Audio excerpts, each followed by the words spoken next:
नमस्कार विद्यार्थियों, वंदे वाणी हिंदी साहित्य चैनल में आप सभी का स्वागत है। हमारे टॉपिक चल रहा था बिहारी रत्नाकर, जो जगन्नाथ दास रत्नाकर द्वारा जो रचित है और ये हमारे वरिष्ठ अध्यापक और स्कूल व्याख्याता दोनों में जो है सिलेबस में है। तो विद्यार्थियों, हमने 1 से लेके 8 तक जो बिहारी के दोहे थे वो पढ़ लिए थे और आज हम 9 से लेके 15 तक के दोहों का अध्ययन करेंगे। विद्यार्थियों, आज के दोहे में जो है यहाँ पे नयनों के बारे में जो है बिहारी ने नेत्रों के, जो नायिका के उन्मुक्त नेत्र हैं उनके बारे में कहा है कि ये ठोर ठोर कुछ भी नहीं देखते, ये स्थान भी नहीं देखते, समय भी नहीं देखते और ये जो है निहारते रहते हैं नायक को। तो उसके बारे में इस दोहे में आज बताया गया है। तो हम शुरू करते हैं। बिहारी का जो है 9वां दोहा है। बहके सब्जी को कहत, ठोरु कुठोरु लखे न, छिन और से ए छवि छाके नैन। एक बार इसको पुनः पढ़ते हैं कि बहके सब्जी को कहत, ठोरु कुठोरु लखे न, छिन और से ए छवि छाके नैन। बिहारी ने इस दोहे में नायिका के उन्मुक्त नेत्रों के प्रभाव का अंकन किया है और सखी नायिका से कहती है कि तुझे अपना अनुराग छिपाए रखना चाहिए। इस तरह प्रेमोन्मुक्त देखकर लोग तुझे क्या कहेंगे। उसकी ये शिक्षा सुनकर पूर्वानुरागिनी नायिका उससे कहती है कि हे सखी, मैं क्या करूं, मेरे ये नेत्र छवि रूपी मदिरा पीकर मतवाले हो रहे हैं, बहके हुए हैं और उसी उन्माद के कारण क्षण क्षण पर और ही और प्रकार के होने वाले ये नेत्र मेरे हृदय की सब गुप्त बातों को प्रकट कर देते हैं। यानी कि जो नायिका अपनी बातें जो है हृदय में छुपाना चाहती है, लेकिन उसकी जो नेत्र है वो उनके बस में नहीं है और वो सारे जो उनके गुप्त भेद है वो यहाँ पे जाहिर कर देते हैं। ये ठोर कुठोर अवसर या बेअवसर कुछ नहीं देखते, अर्थात प्रिय के सौंदर्य में छके हुए मेरे नेत्र सौंदर्य की वारुणी पीकर मस्त हो रहे हैं। इनमें क्षण क्षण में परिवर्तन होता रहता है, जिसे देखकर मेरे हृदय में आंतरिक अनुराग का प्रकाशन हो जाता है। ये नेत्र ही अपनी स्तुति से जहां तहां और जब तब मेरे हृदय के स्नेह को प्रकट कर देते हैं।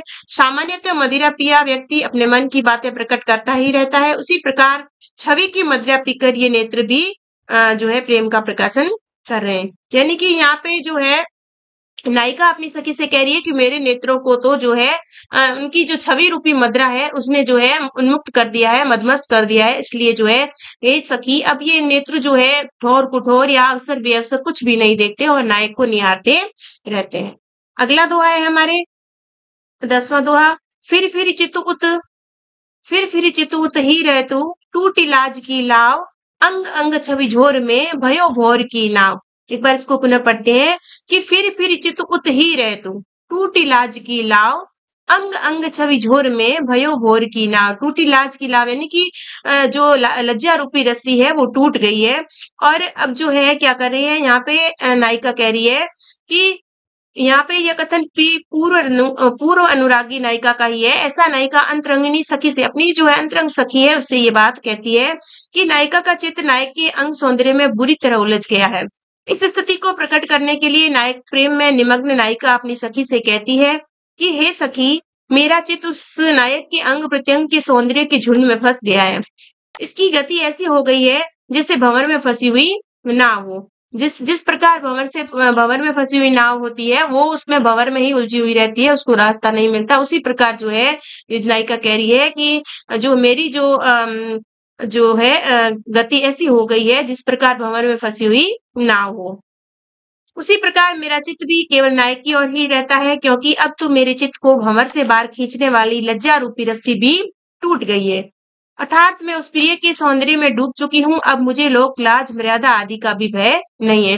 टूटी लाज की लाव में यहाँ पे लज्जा रूपी जो रस्सी है उसको जो है यहाँ पे नायिका टूटी हुई बता रहे हैं कि अब मुझे कोई भी इस भंवर से बाहर नहीं निकाल सकता। पहले तो लज्जा रूपी जो रस्सी थी उससे यूं लगता था कि इसमें बाहर निकल जाऊंगी, लेकिन अब जो लज्जा रूपी रस्सी है वो भी टूट गई है। यानी कि मर्यादा वगैरह सब जो है नायिका कहती है कि अब जो है मर्यादा जो थी, जो लज्जा रूपी जो रस्सी थी वो भी टूट गई है। इसलिए अब मुझे इस जो है भंवर से कोई भी बाहर नहीं निकाल सकता।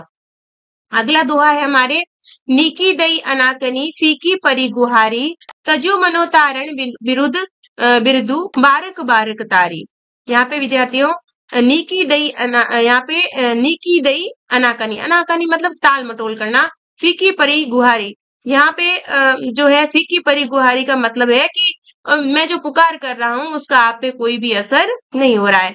तजु मनो तारन विरुद्ध पारक बारक तारे। यहाँ पे बिहारी ने इस दोहे में अपने भगवान को प्रार्थना न सुनने के लिए उपालंब दिया है। कवि कहता है कि हे प्रभु, आपने अच्छी आनाकानी कर दी, यानी कि आपने मेरी अनसुनी अच्छी कर दी है। अब तो आप जो है मेरी कोई बात सुनते ही नहीं है, मेरी प्रार्थना पे भी आप कोई ध्यान नहीं दे रहे हैं। मेरी प्रार्थना पर खूब टाल-मटोल किया कि मेरी तो पुकार ही फीकी पड़ गई। ऐसा लगता है कि आपने एक बार बारक बारी में आप देखो बार-बार जो है यहाँ पे बिरुदु यानी कि बिरुदु का मतलब उपाधि है, बारक यानी एक बार और बारन का मतलब हाथी है। और तज्जु मतलब त्याग करना। तो यहाँ पे कह रहे हैं कि बिहारी कह रहे हैं कि आपने तो मेरी प्रार्थना को अनसुनी कर दी है, यानी कि बहुत टाल-मटोल कर दिया, अब तो मेरी पुकार भी फीकी पड़ गई है, मंद पड़ गई है। ऐसा लगता है कि एक बार आपने गजेंद्र यानी कि हाथी को ग्राह के फंदे से छुड़ाकर उसका उद्धार किया था, अब अपना उद्धार करने वाला विरोधी आपने छोड़ दिया है। यानी कि जो आपने उपाधि पाई थी कि आप उद्धार करते हो, वो आपने जो विरुद्ध अब छोड़ दिया है, उपाधि अपनी त्याग दी है। अर्थात एक बार हाथी को तार कर अब आप किसी को न ताड़ने का निश्चय आपने कर लिया है। अगला हमारा दोहा है, चित ही लल चोहे चखनु डटी। चित ही लल चोहे चखनु डटी घूंघट पटमाह। छल सो छल सो चली छुआई के छिनको छबीली छां। एक बार इसको पुनः पढ़ते हैं कि चित ही लल चोहे चखनु डटी घूंघट पटमाह। छल छो छल छो चली छुआई के छिनको छबीली छां। यहाँ पे छिनको यानी कि क्षण भर, छां यानी कि छाया। यहाँ पे नायिका ने नायक को देखा और उसके प्रति प्रेम प्रकट करने वाली चेष्टाओं का प्रदर्शन किया। उन चेष्टाओं और अनुरागपूर्ण मुद्राओं पर रीझ कर नायक उसकी सखियों से कहता है कि यह कथन नायक का स्वागत कथन भी हो सकता है। यहाँ पे देखो नायिका ने नायक को देखा और उसके प्रति प्रेम प्रकट करने वाली चेष्टाओं का प्रदर्शन भी किया और उन चेष्टाओं और अनुरागपूर्ण मुद्राओं पर रीझ कर नायक जो है उस नायिका की सखियों से कहता है कि यह कथन नायक का स्वागत कथन भी हो सकता है, यानी कि नायिका उसका स्वागत कर रही है। नायक कहता है कि पहले तो उसने घूंघट के पट में डटकर स्थिरता पूर्वक आंखों में आंखें मिलाकर मुझे ललचाए नेत्रों से देखा। मेरे मन में भी प्रेम के प्रति लालच जगाने का प्रयास किया। फिर वह किसी बहाने उठी और छबीली छाया से क्षण मात्र मेरा स्पर्श करती हुई चली गई। मैं उसकी छाया के स्पर्श मात्र से पुलकित हो गया हूँ। उसका बहाना बनाकर मुझे अपनी छाया का स्पर्श प्रदान करना मेरे प्रति उसके अनुराग का ही परिचायक है। यहाँ पे जो है नायक को ऐसा लगता है कि नायिका भी उसके प्रेम पूर्वक अनुराग कर रही है और उसे जो है रिझाने की कोशिश कर रही है। अगला हमारे दोहा है, जोग जुगति सिखये सब मनो महामुनि मैन। चाहत पिय अद्वैत तथा कानून सेवत ने। एक बार इसको पुनः पढ़ते हैं कि जोग जुगति सिखये सब मनो महामुनि मैन। चाहत पिय अद्वैत तथा कानून सेवत ने। यहाँ पे विद्यार्थियों उत्प्रेक्षा अलंकार है, मनो आया है और महामुनि मैन यहाँ पे कामदेव को कहा गया है। और यहाँ पे जोग जुक्ति में श्लेष अलंकार भी है क्योंकि ज दो बार आया है और यहाँ पे मनो महामुनि में भी म दो बार आया है, तो यहाँ पे श्लेष अलंकार भी है। इस दोहे में नवयोजना मुग्धा के नेत्रों के सौंदर्य और उसके विकास को देखकर सखियां परिहास तथा उत्साह के साथ नायिका की प्रशंसा करती है। यहाँ सखियों का परिहास समवयस्क युवतियों की हंसी मजाक है जो कहती है कि तब तो तेरा प्रियतम तुम पर रीझ गया है, इसलिए तेरे मन में प्रेम की ललक बढ़ती ही जा रही है। सखिया नायिका के बड़े बड़े नेत्रों के विकास को लक्षित कर कहती है कि तेरे ये नेत्र कानों तक फैल गए हैं। ऐसा प्रतीत होता है मानो अब ये तेरे नयन रूपी योगी कान रूपी वन का सेवन करते चले गए हैं, सेवन करने लगे हैं। और कामदेव रूपी महायोगी ने इन्हें योग की युक्तियां सिखा दी है, अर्थात संयोग की समस्त युक्तियां बता दी है। ये नेत्र रूपी योगी प्रियतम से अद्वैत भाव यानी संयोग भाव की स्थापना करना चाहते हैं। जैसे योगी परमात्मा से अद्वैत भाव स्थापित करना चाहता है, वैसे ही तेरे ये नेत्र प्रिय के साथ संयोग की कामना करते हैं। अब जो विद्यार्थियों हमारे अगला दुआ है ये वेरी इंपॉर्टेंट है क्योंकि ये कई बार एग्जाम में पूछ लिया गया है। खरी पातरी कान की कौन बहाऊ बानी, आक कली न रली करे, आक कली न रली करे, अली अली जिय जाने। यहाँ पे एक नायिका एक नायिका जो है नायिका की जो सखी है वो नायिका से कहती है कि तू कान की जो है बड़ी पातरी यानी कि तू कानों की बड़ी कच्ची है, और तू हर एक जो भी कोई कहता है उसकी बात पे विश्वास कर लेती है। तुझे इतना कानों का कच्चा नहीं होना चाहिए। वो इस प्रकार अपनी जो है सखी को समझाती है, नायिका को समझाती है कि हे नायिका, यहाँ पे जो इस दोहे में मध्य नायिका का मान प्रकट होता है। नायिका ने सुना था कि उसकी प्रिय नायक ने अन्य स्त्री के साथ रमण किया है, तो वह मान कर बैठती है, यानी कि वो रूठ जाती है, प्रिय से रूठ जाती है। तब सखी उसको समझाती है कि तू कान की बड़ी पतली है, अर्थात हर किसी की बात पर विश्वास कर लेती है। तेरा यह स्वभाव तुझे बाहर ले जाने वाला, यानी कि तुझे जो है अपने प्रियतम से ये दूर कर देगा, यह स्वभाव तेरा विनाश कर देगा। हे सखी, तू अपने हृदय में इस बात को भली प्रकार जान ले कि भंवरा अली, यहाँ पे भंवरे से संबोधन जो है उसकी प्रियतम से भी है, और एक जो है अली यानी कि भंवरा, यहाँ पे भंवरे को भी कहा गया है कि अली जो है, भंवरा जो है कभी भी आग की कली के साथ विहार नहीं करता, यानी कि वो आग की कली के ऊपर नहीं मंडराता, अर्थात तेरा प्रिय कभी अन्य स्त्री के साथ रमण नहीं कर सकता। तो जैसी कंज कली को होते हुए वह आग की कली से क्यों रमण करेगा। तूने इसके विषय में जो भी सुना है वह विश्वास करने योग्य नहीं है। निश्चय जान कि तेरा प्रिय एकमात्र तुझी में है और अपना प्रेम और विश्वास समर्पित किए हुए है।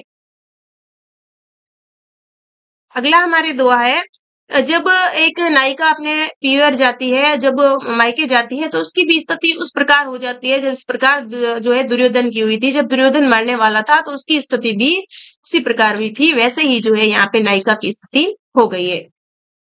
प्रिय बिछुड़न को दुसह दुखु, हर्षु जात प्योसार, दुर्योधन लो देखियति, तजत प्राण इहि बार। यहाँ पे ये भी आपके दोहा इंपोर्टेंट है, और इस दोहे में मध्य नायिका के पीहर जाने के समय की भाव प्रवण स्थिति का चित्रण है। पहले तो मुग्धा नायिका थी, अतः उसे पीहर जाते समय नायक के वियोग का दुख नहीं सता था, किंतु अब मध्यावस्था के कारण जब वह पीहर जाने को तैयार होती है तो दुविधापूर्ण मानसिक इस दशा को प्राप्त करती है, क्योंकि अब उसे नायक से जो है बहुत ही अति अनुराग हो गया है। अब वो जब यहाँ पे देखो प्योसार का मतलब यहाँ पे मायका या पीहर है, तो पीहर जाने को होती है तो दुविधा पूर्वक मानसिक दशा को प्राप्त करती है। एक और उसे पीहर जाने की प्रसन्नता है, तो दूसरी ओर प्रियतम से वियोग का दुख।